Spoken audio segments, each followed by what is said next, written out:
Halo kawan-kawan. Jadi di sini kami mau ngajak kalian untuk berdiskusi teologis. Hah? Diskusi teologis? Aduh, males banget. Apa? Malas? Kau ini malas atau gak pandai berargumen? Hah? Nggak pandai berargumen? Cih, emang kita mau diskusi tentang apa sih? Nah, jadi diskusi kita pada saat ini adalah tentang konsep anak Allah. Apakah pengertian dari anak Allah itu? Mari kita diskusi sama-sama. Ah, konsep anak Allah. Anak Allah, Yesus namanya. Gitu kan? Iya sih, tapi kita semua kan juga termasuk anak-anak Allah. Oh, gitu. Tapi kamu ngomong gitu punya dasar argumentasi nggak? Punya sih. Tapi mungkin kayaknya kita mulai dari yang kamu maksud dulu sih, tentang Oh, Yesus itu sebagai anak. boleh. Mau Oke, diadu ternyata. bias. Nah, kalau dasar argumentasiku itu, kan kita semua tahu kisah dan cerita tentang Petrus yang berdiskusi dengan Allah. Nggak diskusi sih, lebih tepatnya Yesus bertanya kepada Petrus, siapakah aku menurut kamu? Nah, Petrus kan menjawab sampai 3 kali, engkau adalah anak Allah yang hidup. Makanya atas dasar itu kita memahami bahwa anak Allah itu ya Yesus itu sendiri. Bahkan kalau kita lihat dari sisi kristologinya, kita kan ada kelas kristologi nih. Ya. Kristologi pendekatannya ada kristologi dari atas dan dari bawah. Nah, kalau dari atas itu biasanya yang mengaitkan dan melihat Yesus secara ilahi, dari sisi keilahiannya seperti itu.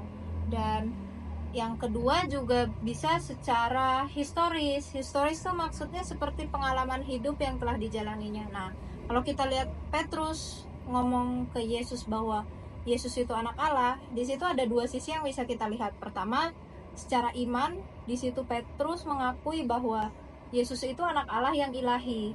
Atau yang kedua juga bisa juga diartikan bahwa karena Petrus adalah murid Yesus yang selama ini ikut serta dalam pelayanan Yesus dan karya-karya mukjizatnya, maka di situ Petrus melihat bahwa Yesus ini sebagai sosok Kristus gitu, sosok anak Allah. Makanya di situ bisa kita simpulkan bahwa Petrus sebenarnya nggak berpihak pada satu pendekatan manapun, dia justru mewakili dua pendekatan sekaligus begitu. Jadi dapat kita pahami lah bahwa atas dasar inilah kita bisa melihat secara lebih dalam dan lebih jauh lagi bahwa Yesus tuh dapat dimengerti sebagai anak Allah. Nah, kalau kamu sendiri gimana nih? Kok anak Allah itu kita semua, maksud kamu tuh gimana?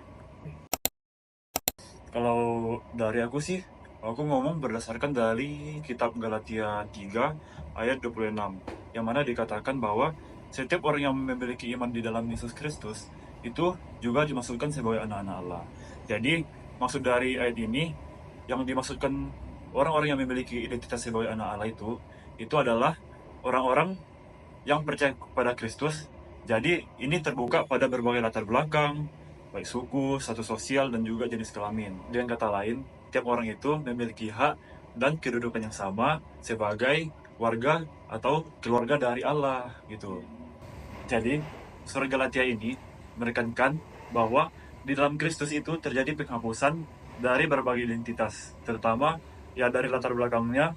Kitab Galatia ini kan ditulis kepada orang-orang Yahudi karena mereka seringkali mendiskriminasi orang-orang, ya orang-orang non Yahudi, lalu orang-orang yang kayak yang berbeda jenis kelamin itu ada standar dari gendernya, dan juga terutama para para budak dan juga orang-orang yang memiliki sakit penyakit itu seringkali didiskriminasi oleh orang-orang Yahudi di zaman itu.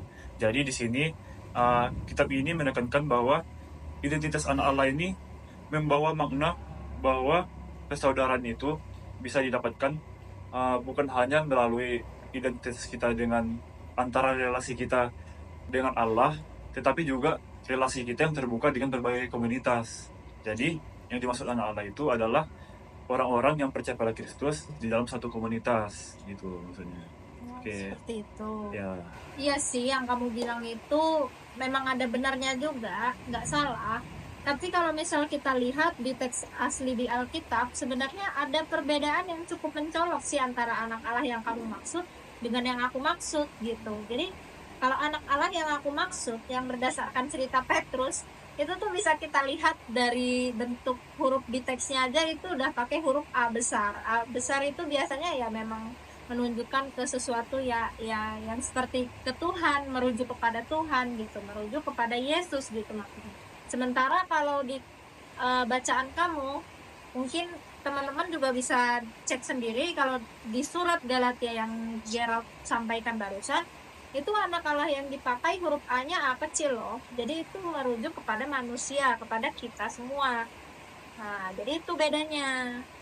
Oh iya sih, berarti yang dimaksud anak Allah itu yang di Alkitab tergantung konteks dan juga hurufnya.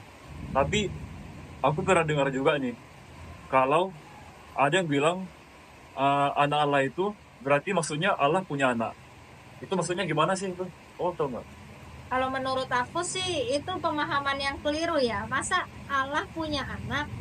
Memang kalau orang Kristen kan suka sekali digosipin dengan kata, ih masa Allahnya punya anak, masa Tuhan beranak sih. Nah itu tuh sebenarnya pemahaman yang salah. Nah kalau teman-teman mau tahu, masuk kuliah teologi biar teman-teman juga Sekali. tahu konsep Trinitas dan apa yang dimaksud dengan anak Allah itu sendiri begitu. Oh, berarti dari diskusi kita tadi tentang konsep anak Allah itu ternyata punya banyak kemungkinan juga ya. Betul banget. Berarti itu tergantung konteks dan iman kita masing-masing. Nah, kalau kalau menurut teman-teman, anak Allah itu apa sih? Yuk tulis pendapat kamu di kolom komentar.